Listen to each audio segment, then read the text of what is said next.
June of 2009 until May of 2010, a man in Bradford, England, murdered 3 sex workers using a crossbow. Thought of as mild-mannered, somewhat controlling, and often peculiar, he was obsessed with serial killers, and in fact was a PhD student using homicide for his thesis.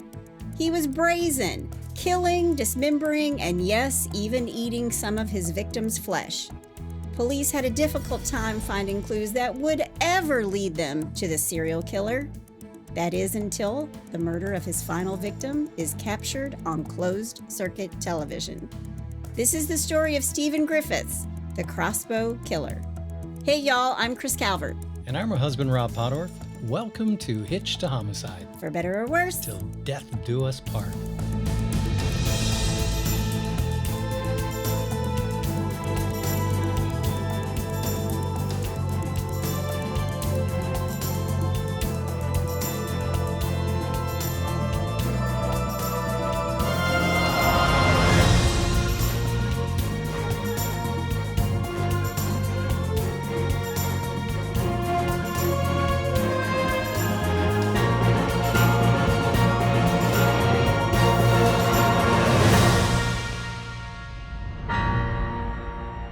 Welcome back, everybody. Yes, welcome. And for our friends in Japan. Oh, okay. Yokoso, yokoso, yokoso. I only know Ohio gozaimasu. Hi. You said yes. Yes. Ohio gozaimasu. That's. Oh, did you see me bow? I even bowed doing it. Yeah, I saw it. I know. I had to get a little bit of Japanese training once a long time ago. A very long time ago. Mondai nai. It's okay. It's all going to be okay. It means no problem. No problem. It's all going to be okay. See how good I am? Yeah, it's really good. Very good. Excellent. Well, wherever you're listening, be sure to like, rate, and review. That helps other people to find us. It does. You can subscribe on any of those podcast platforms, or you can watch us on YouTube, and you can subscribe there too. Yeah. Also, go join the In-Laws and Outlaws on Facebook. It's our close Facebook group. Have a lot of fun in there. Everybody's great. You'll have a good time. Yep. Everybody's a comedian. I know I always say it, but they really are. It's a good group of people. You will find like-minded people. Yeah, I got my last Bless Your Hearts from Yes, you did. participants. Last week we did all Bless Your Hearts from the In-Laws and Outlaws. They were That's good, right. too. Mm-hmm, they were good. Yep. Well, I'm going to jump right into this one today because we're going over the pond to England. Oh. I got to go to London right before everything closed down for COVID. Loved it. It was amazing. Not a whole lot of gluten-free food for me. Although I did find gluten-free fish and chips, which, by the way, is Rob's favorite ever. That and shepherd's pie. Yeah, you can tell he's definitely a European guy with the red hair and the things that he likes to eat. Oh, yeah. What can I say? Oh, well. Before we get started, let me thank some sources: Murderpedia, A Little Bit Human, Criminal Minds Fandom, The Sun, Crime and Investigation UK, The Guardian, The Mirror, The British Council, World's Most Evil Killers, The Telegraph and Argus, and Rob's favorite book. The Big Book of Serial Killers. That's right. Tell him what he's won, Johnny. That's right, folks. You've won a true crime podcast. Absolutely. All right, well, you ready to go? I am. All right, let's do this. Stephen Sean Griffiths was born on Christmas Eve, 1969, in Dewberry, West Rising of Yorkshire, to Moira Dewhurst and Stephen Griffiths Sr. Okay. It really sucks to have a Christmas birthday. I'm going to say it off the bat. That's one of the things that's wrong with this guy. Yeah. It's tough. You got to get low. This is for Christmas and your birthday. Yeah. Anybody who has that December birthday, like me, you know. My lovely bride's on the 30th, so, you know. I know. Yeah. Well, New Year's, baby. That's Daddy's little tax write-off. Exactly. Squeezed it in. Squeezed it in right at the end. Yep. His father is a frozen food salesman. So when I read that, all I could think of was like the Schwann's guy. And his mother was a switchboard operator. She would answer and connect calls and take messages. So since his father was a frozen food guy, does that mean he was cold and calculated? That's good, because he is. Oh, really? Oh, I was just trying to make a stupid joke. His son is cold and calculated. The father is not. Okay. All right. Yeah. All right. But his mom takes these messages. In England, it's called a telephonist. I'm going to give you all kinds of little factoids, and everybody who lives in England right now is going to be like, she's screwing it up. But I'm trying to do this so all of the Yanks over here, this is the only time I'll ever call myself a Yankee, understand exactly what we're talking about, because it's... We'll check with our friends Andrew and Sarah. That's right. It's never apples to apples. We have a lot of things that are similar, but not everything is. Just want to make sure everybody knows exactly what we're talking about. Yeah. But his mom was also apparently a con artist who would later be convicted of fraud. Really? And I looked deep into that and could not find anything else about it. But by the time Stephen is 13, his father had saved enough money for him to study at a public fee-paying school, which is an independent school. It was around £9,000 a year to attend. Wow. So oddly enough, in the United Kingdom, public schools are perceived as the most exclusive and prestigious. Really? Yeah. Oh, yeah. wow. Eton College, Harrow School, Wellington College, those are all public schools. Oh. A fee-paying school is like a step down from that. It's an independent school. It's got like a board of trustees that oversee it, kind of like a private school in the United States. Yeah. And then they have private schools in the UK that are just run by its owners. And those aren't...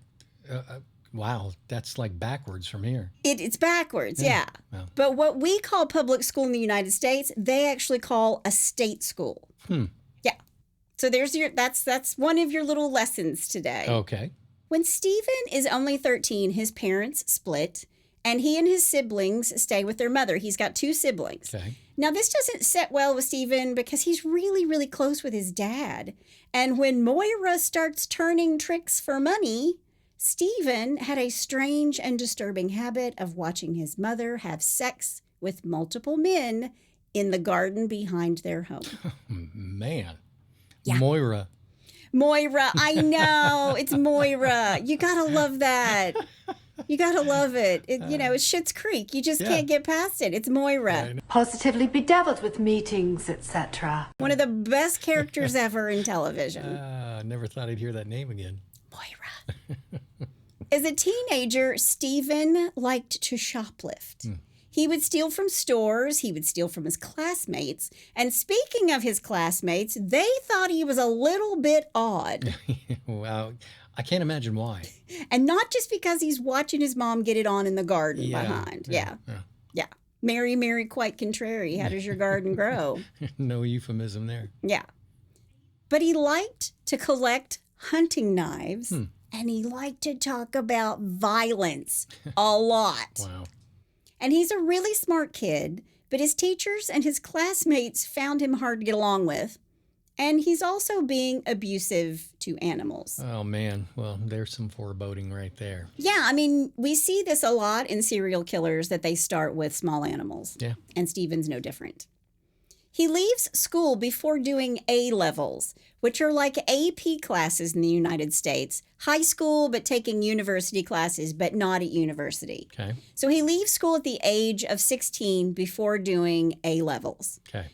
When he's 17 and out shoplifting at a supermarket in Leeds, the manager actually catches him and tries to stop him, and Stephen promptly pulls out one of his handy-dandy knives, and he slashes the manager's face. Whoa. The man would need 19 stitches. Holy cow. So it's not a small cut by any stretch of the imagination. Yeah. And Stephen is promptly arrested and sentenced to 3 years in youth custody, which in the United States is... Juvie. Juvie. That's right. Yep. Juvenile detention. Yep. Now, while he's in youth custody, he loses contact with his family. Like, he doesn't talk to any of them. Okay. And he tells his probation officers and his psychiatrist that he fantasized about being a serial killer. Wow. So some kids fantasize about, being a fireman. or becoming a sports star, Sure. or a famous actor, or if you're a boy, maybe you fantasize about girls. Or being a musician. Or being a famous musician. Yes. But Stephen dreamed of being a famous serial killer. Well, everybody's got to have a goal, I guess. And he did. Wow. He spends only 1 year in youth custody, and when he's released at the age of 19, he lives in a flat in Manningham and enrolled in Bradford College to study psychology. Oh, man. It's always the crazy people who study psychology. Yeah. Sorry if you're a psychology major. I'm just kidding. But there are a lot of serial killers who actually study psychology. Yeah. 2 years later, in 1989, when he's 20 years old, he's sentenced to 100 hours of community service after it was discovered that he was shooting birds with an illegal air pistol and then dissecting them. Jeez. Yeah. Wow. I guess you got to have a hobby. Well, when I read that, I thought, he was a pretty good shot. Yeah. I mean, how far away are the birds? Yeah. Yeah. Oh, wow. A year later, in 1990, Stephen is arrested again. This time, he's sentenced to 2 years in prison for holding a knife to a young girl's throat. And here's the story. There's this group of 4 girls that for some reason, Stephen felt slighted by. I don't know if he asked one of them out, if he wanted to talk to one of them. But when he doesn't get the response that he wants, and one of the girls laughs, he pulls out a knife, he holds it to her throat, and says to her, quote, "What do you think you're laughing at?" Wow. End quote. Yeah, that's not going to get you very many dates. He's not a man to be trifled with. No. Yeah. He's sentenced to 2 years in prison, including 8 weeks at Rampton Secure, which is a hospital in Nottinghamshire. That is so hard to say, Nottinghamshire, but it's Nottinghamshire. Sure. Yep. And it's during this time that Stephen is actually diagnosed as a sadistic, schizoid psychopath. And those are his good qualities. That's exactly right. And here comes the dad who's a frozen food salesman. He's a cold, detached person with no feelings and no remorse. Wow. Yeah. Sorry if you, I love the Schwann's man. Yeah. Don't come for me. I love the Schwann's man. Yeah. After he's diagnosed at Rampton Secure Hospital, he's transferred to Leeds Prison. And while he's at Leeds Prison, he's letting the other inmates know all about his knowledge of murderers. Wow. And he liked to talk about murder. And he fantasized about killing. So we talk about murder every week. Yeah. And some of the things that Stephen does, I also do. But there's a difference between being interested in murder and true crime. Yeah. And fantasizing about killing. Okay, I'm glad you made that point. Yeah. No. Right. When he's released in 1992, Stephen begins to collect books about serial killers. I, too, have quite a collection of those. Yeah. But he's using them as study guides. He wants to find a more efficient manner of murder. I told you he's a smart guy. Yeah. Stephen focused on Jack the Ripper, the Moors murders, the acid bath murder, and his personal favorite, Peter Sutcliffe, the Yorkshire Ripper. Wow. Who was convicted of 13 murders, and most of those were sex workers. So Stephen finishes his psychology degree in 1993. Okay. And by this time, Stephen is quite the dark character. Like he wasn't before. He liked to dress up as if he's like a villain from a Marvel or a DC movie. He had black clothes, a long leather trench coat. He had black hair. He put baby oil in his hair. Yeah. He had really long black hair and put baby oil in it. And he's kind of dressing like the Shadow. Oh, well, the Shadow was like an anti-hero. He wasn't like evil, bad. He's not good or bad. Yeah. Right? Yeah. But he's also become, this is really weird, he's become terrified of insects crawling into his ear canals, and he started stuffing cotton wool into his ears at night. Okay. He's like putting cotton balls in his ears at night because he's afraid an insect is going to like crawl in there. All right. Whatever. Yeah. So weird for sure. And he's living in Bradford, but people think he's mostly harmless. Okay. And he's even going to have a few girlfriends. And in the beginning, they think he's charming and kind of smart, but he's very controlling, so the relationships would never last. In 1998, when Stephen is 29, he begins dating Zita Pinder. Great name, Zita. Yeah. Zita finds him in the Lonely Hearts column of the newspaper. This is the original Tinder or Match.com or eHarmony or whatever. Yeah. It's the Lonely Hearts Club. And his ad says that he's a 20-something man who's working toward being a counselor. Okay. Okay. Whatever. And Zeta calls him up because he doesn't say, I've been thrice incarcerated, I love to wield knives, and I'm obsessed with serial killers. Yeah. That's not in his ad. He's not listing his hobbies. He's not. He's putting his best foot forward, as most people do. Yeah. Zeta and Stephen meet up at a pub, and when she sees him, she's like, okay, he's goth, he's got the trench coat, the long black hair. And on his first date, Stephen gives Zeta a glamour shot of himself. Oh, I didn't see that coming. I mean, it's like, here, honey, here's a little something to remember me by. And it's a glamour shot. I have seen it. I'll post it in the In-Laws and Outlaws. It's long. I mean, he's got like the, And this was on their first date? Yeah. Oh. Yeah. First date. He's lied about everything. Wow. Shows up with the hair and the, he thinks he's Fabio, but he's like greasing it down. Did she run immediately? No. Wow. She's his girlfriend for a little bit. Okay. Zeta has said that he talked a lot about himself, and she thought he was a, quote, poser, Yeah. end quote. So he's trying to impress her. Sure. He was really kind and caring toward Zeta. He was very touchy-feely. He liked to hold Zeta's hand when they went out. And these two stay together for 2 years. Wow.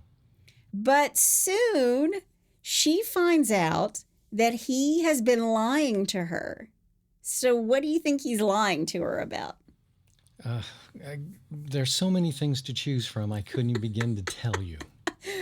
Well, they're out one night in Bradford. They're having a drink, and he just said off the cuff, I'm going to run to my flat for a hot sec for something. And she's like, hold the phone.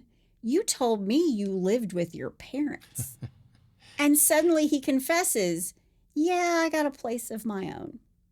So she goes with him to see this place. And she has said that she never felt threatened until she walked into his flat. Really? Yeah. Oh, wow. And while he's opening the door, he tells her that next door a woman was killed right outside the door. And she's saying to him, how can you live here if someone was killed here? Exactly. And he's like, no big deal. Because I did it. No, not yet, but yeah. So he starts to make her a cup of tea, a cuppa. He's making her a cup of tea. And while she waits, she can see all the books that Stephen has on serial killers. Wow. And on the walls, he has samurai swords. They're like crossed at the top. Right. And on the floor were crossbows. And she says, you know what? I'm not feeling so hot. I think I'm gonna go home. I think my time is done here. I'm out. Yeah. Tapping out. And the next day, she tells Stephen it's over. Yeah. Then he dated another woman named Kathy Hancock. She is a former prison officer, but he was abusive to her within the first 2 weeks of dating. He was controlling, and when he was angry because he wanted her to move in with him and she wouldn't because she owned 2 dogs, he drugged her tea and then told her he did it. He said, oh, I put something in your drink. That probably isn't a good idea. I probably shouldn't have mixed those 2 things. Wow. Then he would not call 999 for her or 911 here. She gets in the car. She drives herself to the hospital. And when she finally gets home to her house, her home had been burglarized. And the only thing taken, her 2 dogs, who she loved so much. All right. This guy's bigger than a scumbag. I know. Once you get to the dogs, we're done. Don't mess with the dogs. It's John Wick all over again. Don't mess with the dog. No. Now, her neighbor's going to tell her later that Stephen came to her house at 3 a.m. while she's in the hospital and took the dogs away. Okay. And he's like, look, honey, now you can move in with me. And she does. What? Yes. Because at the time, she was none the wiser. She did not know that he had taken the dogs. And I'm just like, okay, he drugged you. 2 + 2 is 4. If it looks like a duck and it quacks like a duck, it's probably a duck. Probably a duck. Yep. But once she's in his home, the abuse really began. Okay. He gives her a headbutt after going out with her sister.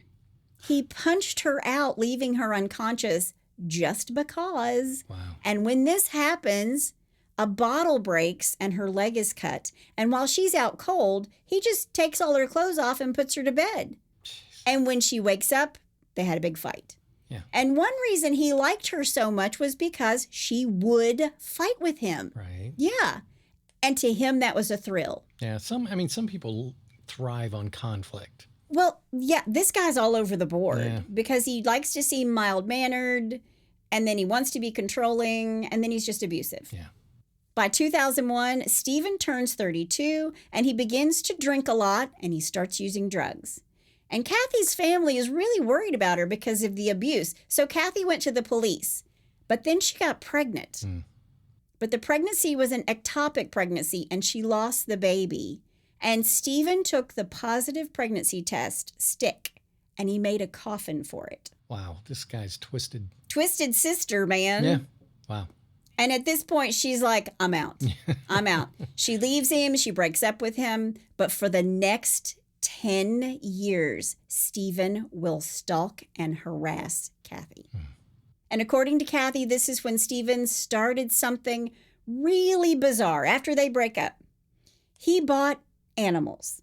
Okay. First, he bought 2 snakes, which died. Okay. Then he moved on to lizards.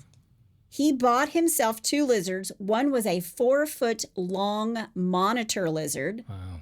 And he would frequently take them on walks around the neighborhood on dog leashes, wearing the black trench coat. Can you imagine having a neighbor like that? And all the long, oily baby oil hair. Wow. Okay. He would take them to nightclubs. Because apparently that's how you get the girls. I guess. Is that a lizard in your pocket, or are you just happy to see me? Very good, babe. Ba-dum-bum. Yeah. Let me get my drum out. He also started a rat farm so he could feed his lizards. What happened to dogs and kitties? He's being self-sustaining anyway, right? Yes. Wow. Then one day he invited one of his neighbors, Rachel Farrington, into his flat, and she watched as Stephen was fascinated and in awe of how his lizard would eat a live rat. Okay. Yeah. And one of Stephen's buddies named Billy Parkin, I don't know why he would ever say he was a buddy. Maybe I take that out. One of these guys that knew Stephen, I don't want Billy coming after me, Yeah, exactly. has said that he once saw Stephen eat a live baby rat. Oh. I also read that Stephen once asked a girl up to his flat, and when she went inside, everything was covered in plastic. All right. Like everything. Really? And it made me think of American Psycho when Christian Bale or Patrick Bateman is asked, so what do you do? And he says, I'm into murders and executions mostly. I'm into murders and executions mostly. But that's what it made me think of. Yeah. Now, during all this time, Stephen isn't working. He's surviving off grants. He's going to school. And in 2003, he earns his bachelor degree in psychology. And then he enrolled in the University of Bradford to go for his PhD in homicide studies. Of course. That's the natural course. Yeah. So what better way to hide as a serial killer than to be a PhD candidate in homicide studies, where he compares 19th century serial killers to modern day serial killers. Wow. His thesis title was Homicide in an Industrial City, specializing in lethal violence from the late Victorian era. Okay. So now he can talk about murder all the time, Yeah. and he's just being a really smart guy because he studies this. And he's going to get rewarded for it. Well, he just, it's a great cover. Yeah. Now, because Stephen doesn't work, he spends most of his time online. He liked to download porn, Okay. violent porn. And on his MySpace account, I never had a MySpace account. I never did. I skipped that altogether. Never had one. I didn't either. I think the kids had MySpace accounts. I don't think I did. You're pretty up to date on all that stuff. Yeah, I don't remember. It's probably still up there. Somebody go look for it. I guess I should look and see if it's still there. Well, on Stephen's MySpace account, he liked to post inspirational quotes. well, inspirational quotes to him. Yeah, I was going to say. Yeah. And they're quotes by fictional killers like Francis Dolarhyde. And if you don't know who that is, he's a fictional character from Thomas Harris's novel, The Red Dragon, Okay. which is the prequel to Silence of the Lambs. Ah, okay. And the Francis character was a necrophiliac, serial killer, and family annihilator. Once again, those were the good qualities. They were. Yeah.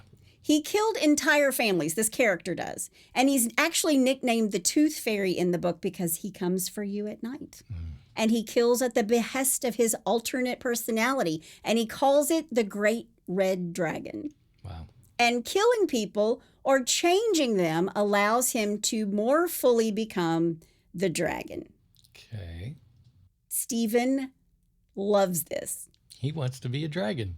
He wants to be like these characters. Stephen's MySpace account username was Ven Pariah, a figure from demonology. He said he was, quote, a misanthrope who brought hate into heaven, end quote. But he appeared in a photograph on MySpace naked from the chest up, which makes sense if he's like handing out glamour shots at the bar while he's got his lizard in his backpack. Yeah. Wow. And he quoted the Bible, Ezekiel 25:17. The path of the righteous man is beset on all sides. Does that sound familiar? That's from Pulp Fiction. Quentin Tarantino's Pulp Fiction. That is right. Yeah. Samuel Jackson. Samuel L. Love Jackson. him. Love him. Nobody says mother effer like he does. It's my favorite. It just makes me laugh every time. But Stephen declared on MySpace, quote, humanity is not merely a biological condition. It is also a state of mind. On that basis, I am a pseudo-human at best, a demon at worst, end quote. The guy is just filled with just evil. Just evil. Is he filled with evil, or does he want to be filled with evil? Yeah, is he a poser or is he really? Yeah, okay. He's definitely a poser. Yeah. Yeah.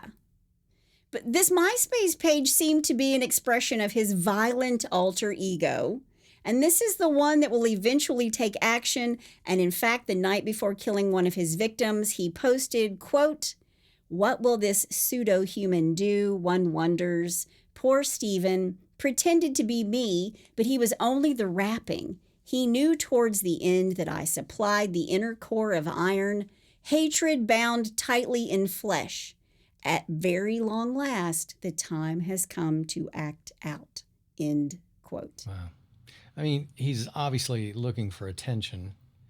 He wants people to think that he's something more than what he's not, so. Absolutely, Yeah. absolutely. Yeah. So he's obsessed with serial killers. He reads true accounts of killers all the time. He read fictional novels about serial killers. Sorry, but same, sorry.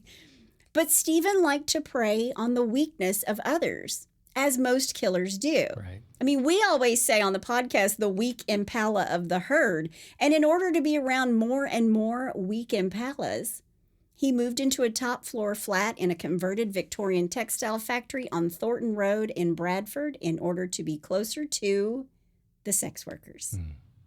10 years before he starts to murder, he moves to this place and starts to befriend the sex workers. Okay. So, of course, they're out there. They're looking for work. They're going to gather in a place that has little to no monitoring by the police. A perfect place for a killer to hide. Yeah. Stephen would be kind to them. He saw how desperate many of them were. And according to David Wilson, who's a professor of criminology at Birmingham City University, he zeroed in on, quote, these voids and the invisible women society had pushed between the cracks, end quote. Stephen knew he could do whatever he wanted, and he could even kill because it would be easy. Now, in 1975, Peter Sutcliffe, the Yorkshire Ripper, started targeting sex workers. 5 years, 7 injured, 13 dead women later, he is finally caught. Okay. And another killer named Kenneth Valentine would actually rent his bedroom to sex workers for £5 a session. And then he would watch through a hole. This went on until he raped and murdered a 25-year-old sex worker who wouldn't have sex with him. And Valentine's neighbor? Stephen Griffiths. Uh, They lived in the same building, Homefeld Court. Wow. And this was a highly publicized case. And Stephen was all neat. Oh, man. Woo! I want to be like him. And I want to be like Peter Sutcliffe. Yeah. I want to be like the Yorkshire Ripper. right. But Stephen didn't look or act like a killer. He would sometimes cook dinner and wash the clothes of sex workers. He would let them sleep on his couch when they had nowhere to go. Quote, he was like a brother to me, end quote, according to a sex worker named Donna. We thought he was just a numpty, end quote. A numpty? Or as we say in the South, a lunkhead.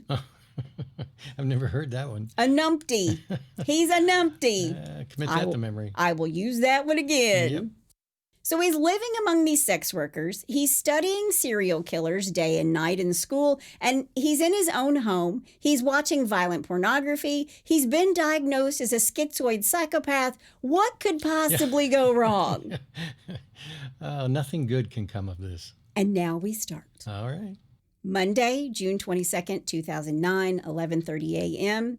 A 43-year-old local Bradford woman, her name is Susan Rushworth, is seen boarding a single-decker bus near the Tyke Pub on Thornton Road, Bradford, West Yorkshire. Okay. At 12 p.m., she's seen in the Manningham area near her flat in Oak Villas after she gets off the bus. She's supposed to be meeting a friend, but Susan did not show. Susan's the mother of 3 who has epilepsy and is being treated for a heroin addiction. She will never contact her family or use her phone ever again, nor will she ever use her bank cards again. Susan grew up locally in the Bradford area, but she got mixed up in drugs. Her marriage ended, she was depressed, and she fell in with the wrong crowd, and soon, to fuel her drug habit, she became a sex worker. Okay. But she was trying really hard to break her addiction. Stephen invited Susan back to his flat. Then he shot her with a crossbow before dismembering her body in his bathtub. Wow. According to Stephen, he kept some of her flesh, he cooked it, and he ate it. Wow. He will never, and to this day, tell anyone, the authorities, her family, no one knows where this body is. Really? Nope, he's holding this one. Wow. Monday, July 6, 2009, Susan's 23-year-old son, James, makes a public appeal for information about his mother's disappearance. Okay. He goes to a West Yorkshire police news conference and he says his mother had no reason to go missing. And he urges people to get in touch if they've seen anything or heard anything. And he tells the press in this news conference that his very close family, they're not coping with it well. They're not coping with it well at all. Yeah, of course. And she has epilepsy, and she doesn't have her medication with her. Oh, yeah. 2 weeks later, on Monday, July 20th, 2009, police make a fresh appeal for information. It's been a month since Susan's disappearance, and they've outlined these 3 areas of concern. Detective Chief Inspector John Hoyle says, quote, "We believe Sue was trying to get a hold of drugs on the day she went missing, that Sue was working as a sex worker, and that Susan suffered from epilepsy, and we do not believe she had her medication with her," end quote. Okay. Which is exactly what I've just said. Yeah. So, I mean, her family is like, dude, she needs her medicine. Yeah. She's not just out there hanging out someplace. Yeah, this isn't normal. This is not normal. Yeah. A month later, on Saturday, the 22nd of August, police say they are growing increasingly concerned about Susan Rushworth, who's now been missing for 2 months. Then another month passes, and on Tuesday, September 22nd, 2009, police make another appeal for information about Susan. And then on the 3-month anniversary of her disappearance, they do the exact same thing. Okay. But Susan's body will never be found. Right. Yeah. Yeah, she's vanished. Yep. And he's never going to give that up. Amazing. 7 months later, on April 26, 2010, Shelley Armitage, age 31, leaves her flat in Allerton with a friend and has dinner on City Road before moving towards Sunbridge Road and Rebecca Street, which is in Bradford's red light district. Okay. Shelley was well known among the other sex workers. She talked about becoming a model, and she really was confident. She came from a very nice family, and she had a boyfriend that loved her very much. She was a sex worker and she had a boyfriend. She was, yeah. And that's not uncommon, apparently. Really? Yeah, yeah. I mean, they turn tricks, score money for the both of them to have drugs. Oh, Yeah. okay. Well, that makes sense. Yeah. But Shelley had been addicted to heroin since the age of 16. And according to one sex worker who was interviewed, she would undercut the other sex workers in price. So one sex worker would say, for full sex, 30 pounds. And the John would like go around the corner and find Shelley, and she's like, full sex, 20 pounds. Gotcha. But according to sex worker Donna, quote, she stole off the punters too, dipping their wallets when she was giving them a blowjob, end Whoa. quote. Oh, God. So, Wow. sleight of hand. Yeah. Yeah. And a punter is British slang for a speculator or a trader who's out to make a quick buck in the financial markets. Okay. But as an insult, a punter is the same as a client or a John in the United States. Gotcha. And Shelley has this boyfriend who relies on her to turn tricks in order to make money and pay for drugs. And she shares a flat with him in Allerton, which is a suburb of Bradford. And because he knew she was gone and would be gone for days sometimes, he waited until Wednesday, the 28th of April, before he reported to police, Shelley's missing. On Wednesday, May 5th, police launch a poster appeal to help trace Shelley Armitage, which states that police are extremely concerned for her safety because she has simply vanished, just like Susan Rushworth. Yeah. Stephen had invited her to his flat. He ties her up in the bathtub, and on her back, he has spray painted "My Sex Slave." Jeez. While he murders her, he tells the camera on his phone, quote, "I am the bloodbath artist. Here's a model who is assisting me," end quote. Yeah, it's just disgusting. Again, it's thought, and according to him, that he kept some of her flesh and ate it. Then he packed up her body parts, got on a train, and disposed of her in the Ayers River. On Monday, May 10th, police release CCTV footage showing Shelley walking a short way along Sunbridge Road, a street in Bradford's red light district, before turning around and retracting her steps at about 10:10 p.m. on the night of April 26th. And officers made detailed searches of Beldean Road in Bradford. They're looking for clues to this 31-year-old's disappearance. And they asked around in like Huddersfield, where Shelley worked the year before. They get nothing. Okay. Shelley, too, just like Susan, didn't claim her benefits or use her mobile phone after her disappearance. Then on Friday, May 21st, Susan Blaymeyers from Allerton, Bradford, seems to also disappear. Susan, who was 36 years old, was a bit of a mess back in 2010, this according to one of the other sex workers. Days before, she had been battered and raped by a gang. Wow. But according to her friend, quote, Suzanne was so mad, she just slept it off like a hangover and went out again the next night covered in bruises. Jeez. Suzanne had grown up in a really nice family. Her father was a local businessman, and she went to a really good school. I actually read that she participated in gymkhanas. I think I said that right. What is that? It's where horses and riders display skills in races and contests. So that means like games on horseback. So in the United States, there are like barrel racers and keyhole race, Right. Down and back. Right. But apparently, Gymkhana is also for cars too. So I don't know which one. I'm thinking that the gist of it was that Suzanne grew up with money. Right. She went to church on Sundays. She did her A-levels or advanced levels, which is done between the ages of 16 and 18. And, again, advanced placement classes. So Suzanne is smart. Yeah. She also secured herself a place in nursing school or nursing college. Right. But Suzanne liked to party, and she started going to raves and taking ecstasy, and that turned into week-long binges on crack and heroin. And a downward spiral. Yes. Yeah. When she's 20, she's married, she's all happy, she has her whole life ahead of her. But by 2001, she has spiraled out of control and is on the street as a sex worker to fund her drug habit. Sad. In the early morning hours of Saturday, May 22nd, 2010, Suzanne is seen near Sunbridge Road, but she'll never be seen again. Stephen takes Suzanne to his flat. She goes in only to run out of the apartment. Stephen tackles her and then brings out a crossbow and he shoots her in the head. Ugh. Then he drags her body back into his flat by her feet, where he puts her in the bathtub and he dismembers her. Nobody sees this? Oh, everybody sees this. Hang on. Oh, gee.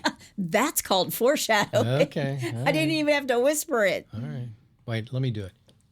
That's called foreshadowing. Oh, very good. Nicely done. Nicely done. But he puts her in the bathtub. He dismembers her. He's later going to say that he ate Suzanne's raw flesh. Oh. Later that day, her boyfriend, who hadn't seen her in 3 days, becomes worried.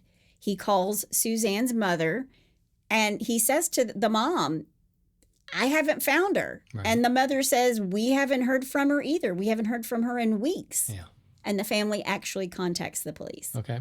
Well, it seems like they keep reporting it, but do they even go to investigate? Have they discovered anything? What's going on? No, they haven't discovered anything. They are looking. Okay. And here's why. Because the West Yorkshire police are thinking, whoa, we've got a serial killer on our hands. Yeah. And he's targeting sex workers. Right. And it's really important to take into consideration here that when the Yorkshire Ripper is out, the police in this area really took some heat for not policing the areas where the sex workers in that case kept going missing and kept being murdered.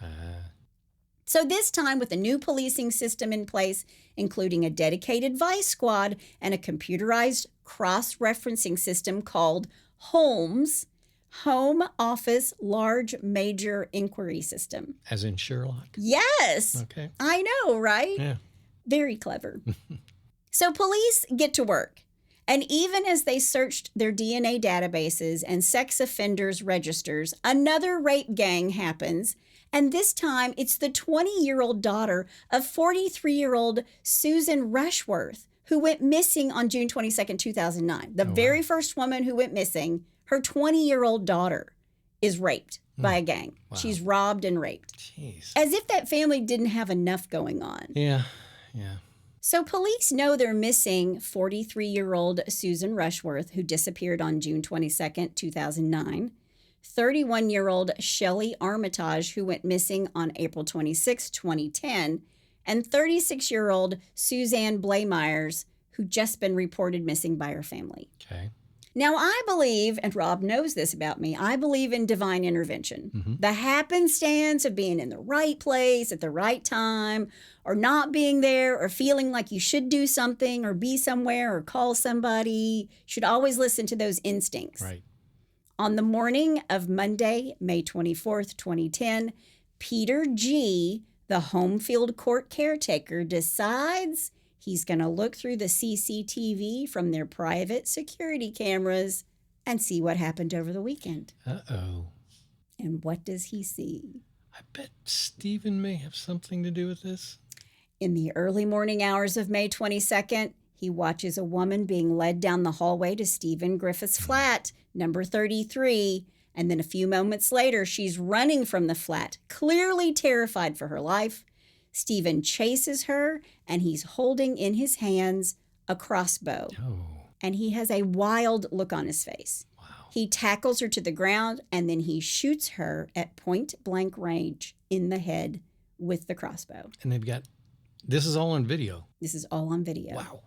Then he drags her back into the flat by her legs.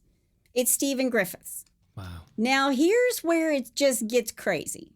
Stephen realizes after he's killed her, or maybe he realizes it before, he knows he's on camera. So after he kills Suzanne and he drags her into his flat, he comes back to the camera with his crossbow in tow. He holds it up high and he gives the camera the finger. There is a picture of it. I will post it. If you're going to go out on fire. So at this point, Peter G., the caretaker of the building, is thinking, holy gajoli, I just watched a murder take place. Yeah. And he continues watching over the next few hours, and Stephen is seen on the CCTV recording. He leaves his flat with black garbage bags and a hold all which the Brits also call a sports bag, so to us like a duffel or a backpack. Right. Peter calls 999. He calls the police after he sees all this on the CCTV, and they view the footage. I've also read that before calling the police, he called the news desk of the Sun and sold the story. I don't know if that's true or not, but I did read it in one account. All right. But he calls the police. The police are actually called, and they see the footage, and they race to Stephen's flat, and they're thinking maybe, just maybe, Suzanne is still alive. Right. When they show up to this flat, they are gunning for bear. Yeah. They're thinking he's heavily armed, he's brazen.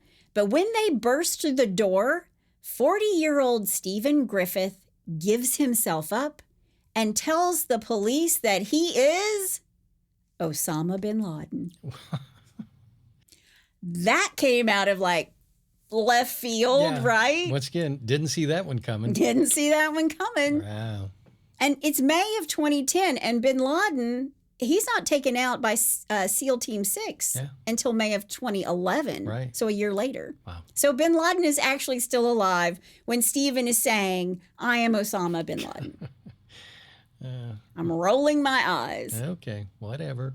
Stephen's arrested and taken to Halifax Station. Suzanne's body is nowhere to be found in the flat. Wow. They start searching the crime scene and all the surrounding areas because there's no body. Right. And then they find Suzanne's clothes in a trash bin not far from Homefield Court. Okay. Meanwhile, Stephen is being interrogated by the police, and he tells them he has deep issues inside him. That's an understatement. Well, that's exactly what I was about ready to say. Yeah, that's an understatement. Yeah. But please, do go on, Stephen. He tells them that he did murder Suzanne, but he won't tell them what he's done with her body. But he has plenty of other things to tell the police. He said that Suzanne, who he knew as Amber, was, quote, gone, end quote. And he had, quote, eaten some of her, end What? quote. He told him that? Wow. Which is, quote, part of the magic, end quote. Yeah. Wow. But the next day, May 25th, around 2 p.m., a member of the public finds a backpack or a hold all in the River Aire in Shipley, West Yorkshire. This is only 5 minutes away from Homefield Court, where Stephen lives. Okay. And inside the bag is a woman's head. Ugh. It's Suzanne Bleymaier. Wow. And her head still has the crossbow bolt embedded in it. And of course, this person who finds it, can you imagine just like walking in there like, that's just a bag. Yeah. I don't know that I would open it, but Yeah. he opens it and finds a head. Wow. Yeah. Wow. They arrive and they start searching the river for more body parts of Suzanne, and they find them. Okay. The whole area is taped off. It's now a crime scene because they have a body, or at least they have body parts. Okay. And the divers go in. They also find a makeshift toolkit about 200 yards away from the body parts, something that was probably used to dismember the body. Right. Yeah. Now, again, after Stephen drags Suzanne's body back into his flat, he dismembers her body in the bathtub in his bathroom, puts her remains in a backpack, and they left. So they can follow Stephen on CCTV carrying the bags full of body parts to the nearest railway station, where he takes the train to Shipley and dumps the body parts.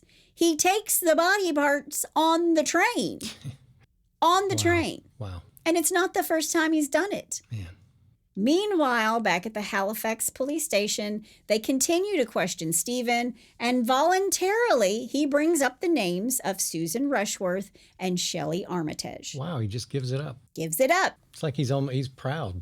He is so proud. Wow. You're so good with the foreshadowing today, sweetheart. I am so proud of you. I'm good with the foreshadowing. You are. You are. He tells the police that he murdered all three of the missing women, plus, quote, loads of others, end quote. Really? And the police don't know whether to believe him or not. Yeah. He's smart. He's done all his research on serial killers. He's now going to play the damaged person with uncontrollable impulses. It's a little bit of a performance. Right. I mean, part of the reason he gives the finger to the camera is because he's saying, here I am. Yeah. Come and get me. Yep. I'm a killer. Yep. Yeah. Wow. And all the sex workers are saying to the press, really, Stephen? Really? Yeah. Really? Because over the years, he's fed them and allowed them to sleep in his flat. Sure. And he lets them shower there. And they think he's nice. Right. He's It a was- brother figure. He played the long game with these sex workers. The long game. Right. He's charged with the murders of all three on May 27th, 2010. And when they search the river air even more, police come up with another 159 body parts. What? Holy cow. Not all of the bits belonged to Suzanne. There were only 2 parts of Shelley Armitage found, and a part of her spine and a section of flesh revealing knife marks. Now, using DNA testing, they discovered that some of the body parts belonged to Shelley, and even though he took credit for the disappearance and the death of Susan Rushworth, the very first one, Right. 43-year-old mother of 3, Right. he won't say what he's done with her body. Wow. So did he really do it? Probably did. Yeah. He wants to be difficult. He wants to show the police and the media how smart he is. He's the smartest guy in the room. He wants to be a famous serial killer. Yeah. When they painstakingly go through Stephen's flat, they do find blood that belonged to Susan Rushworth in the bathroom. Okay. They also go through his computer and find footage of a naked Shelley Armitage trussed up in the bathtub with her back spray painted with "My Sex Slave." Again, while he murders her, he tells the camera, "I'm the bloodbath artist. Here's the model who's assisting me." So it's a performance. Yeah. Yep. And here's how they find the second part of footage. He says, I'm a bloodbath artist on his phone. And then the big dummy loses his phone on the train. And somebody finds it. Bless his heart. And it's eventually turned into the police. So don't murder somebody, film it on your phone, and then lose your phone. Yes. And at this point, I'm kind of like with the other sex workers. Really, Stephen? Yeah. Really? Right. On May 28th, 2010, Stephen appears before Bradford magistrates. Okay. And Stephen, who has this flair for the dramatic, he arrives and the clerk asks him to state his name, standard procedure. And Right. he says, quote, Here we go. "I'm the Crossbow Cannibal," end quote. Wow. He gives himself his own serial killer moniker. Wow. And he's doing it in front of the victims' families sitting right there in the courtroom. Jeez. Yeah. You'd want to kill him right there. Yeah. So he's thrown out the word cannibal. Yeah. And remember who are his favorite fictional characters? Yeah. Francis Dolarhyde, the necrophiliac serial killer, and Hannibal Lecter, Right. the serial killer and cannibal. Little fava beans. Oh, that's awful. That is awful. Do you know, this is way off subject, but did you know that Jodie Foster was never in the same room with Sir Anthony Hopkins? Really? They never spoke. Really? Ever. And when she walks the long hallway all the way to his jail cell at the end, Yeah. and he's standing there, that's the first time she saw him. Really? I just think that's crazy. Yeah. And he was very intimidating, and it shows. Yeah. It shows. Man. Very much shows. Yep. But Stephen is up there. He has zero remorse, not a care in the world for these families and these victims. And this is his shining moment. And he announces himself to the court, not as Stephen Sean Griffiths, but as the Crossbow Cannibal. Jeez. And everyone's stunned. This narcissist has the attention of everybody. It did exactly what he wanted it to do, Right. because especially the media. Now he'll go down in infamy. Right. And the headlines are huge. And when I mean huge, I mean they're taking up all the front page of all the newspapers. Wow. But then there's the question, did he really eat his victims, or was it all show? Mm-hmm. And I go back to, if he ate a live baby rat, if somebody, a credible witness says he ate a live baby rat, he probably did eat the girls. Well, and I think he would have too, just to prove to himself that he's this thing that he thinks he is. So special? Yeah. Yeah. Yeah. Well, the evidence in his flat also kind of suggested that it was true. There was DNA evidence in Stephen's kitchen that he might have had human flesh in there. Wow. And they don't have a reason not to believe him because he was truthful with the other stuff when he gave it all up. Yeah. He's taken all these photos. He spent time with all these bodies. All of those things are correct. Right. On October 15th, pre-trial hearing happens. The details of the murders come out, the filming, the photographs, all of it. The families, the police, the media, everybody is appalled at the story. Stephen is so effing proud of himself. Of course he is. But a lot can happen in a couple of months, and before his hearing in December of 2010, he refused to speak with his legal team. He made 4 suicide attempts. He went on a hunger strike, all because he wanted out of Wakefield Prison. He wants to be moved to Rampton Psychiatric Hospital in Nottinghamshire. Yeah, I don't think you got a choice in any of this, Stephen. So, well, think about it. One flew over the cuckoo's nest. Sure. He's not going to be in a horrible prison. He would be in a hospital. Right. But the things that he's doing, the suicide attempts, the hunger strike, it's all more control, all things he has control over, and very attention seeking, very much like walking your 4-foot lizard on a dog leash while wearing a long black trench coat through the neighborhood, right? So did the lizard have a harness or just? Yes, he's walking it like a dog. That's crazy. December 21st, 2010, the hearing begins at Leeds Crown Court 7 months after he calls himself the Crossbow Cannibal. No one knows if he's going to plead guilty or not. Is he going to plead guilty or not guilty? So packed with press, family, friends, all these senior police officers who worked on this case, everybody's there. Right. Everybody's there waiting with bated breath. Stephen pleads. I have no, I can't guess this guy one way or the other. I got a 50-50 here. I'm going to say he's so proud he's going to plead guilty. He pleads guilty. Okay. He does to all 3 murders, and he is sentenced to whole life or a life sentence. He still has never given the location of Susan Rushworth's body. He's very choreographed. He was very controlled, very calculated, much like Hannibal the Cannibal and Francis Dolarhyde. Right. Much like these fictional characters that he loves. Sure. That he's, putting all their quotes up on his MySpace. Well, his whole world is like a little fantasy world that he lives in. It is. That's exactly what the psychiatrists have said. He lives in this fantasy world. Yeah. After he's convicted of all 3 murders, Justice Openshaw told the court, quote, "The circumstances of these murders are so wicked and monstrous, they leave me in no doubt the defendant should be kept in prison for the rest of his life," end quote. Yay. God. Yeah, you think? Stephen Griffiths is suspected of killing at least 3 additional women. And as for his hunger strike, well, he told the guards that he gave up eating to see how his victims felt just before death. Okay. And he claimed his hunger strike was just to see how the newspapers and TV would cover his possible death.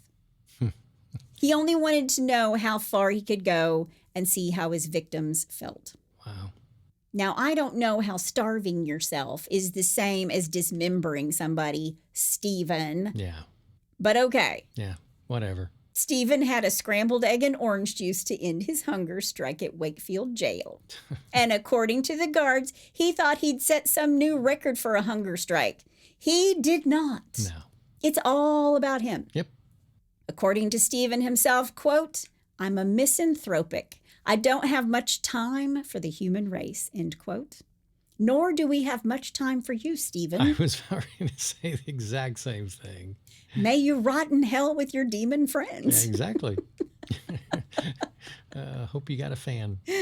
Yeah, I hope you got a good one. Hope you got a good fan.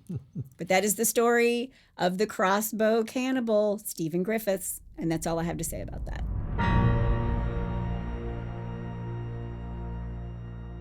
Well, I'm just glad that Stephen, that he fessed up to everything. He did. That could have gone on for years. Well, not the CCTV. He confessed to the other ones. Right. But there's evidence of the last 2. It's just the first one that he says that he murdered. And her DNA was found in his flat. Right. But he won't say what he did with her. Well, And why, I don't know. I would think that he would want, I think maybe he doesn't know. Yeah. Because why wouldn't he want to have this whole new news story about himself? A brand new news cycle about him and where the body is. Well, all I can say is good riddance. Yeah, See ya. I agree. Take care. Let's lighten it up and do a little, well, bless your heart.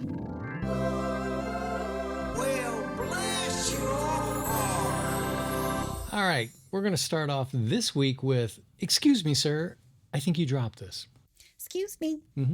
Christopher Wilson thought that he had organized the perfect crime when he entered a home improvement store in Washington to steal the goods he desired, but he wasn't all that careful. Okay. Well, apparently, Wilson accidentally dropped his bottle of methamphetamines during his lame attempt at committing a crime. Oops. And with it, his name and phone number for the clerks and police officers to discover. So he has like his card and his meth? I mean, I don't know if it was on a prescription bottle or something, but all of his info was right there for them, just for the taking. Yeah. okay. All right, number 2. And this one I'm going to call, excuse me, sir, I think you dropped this.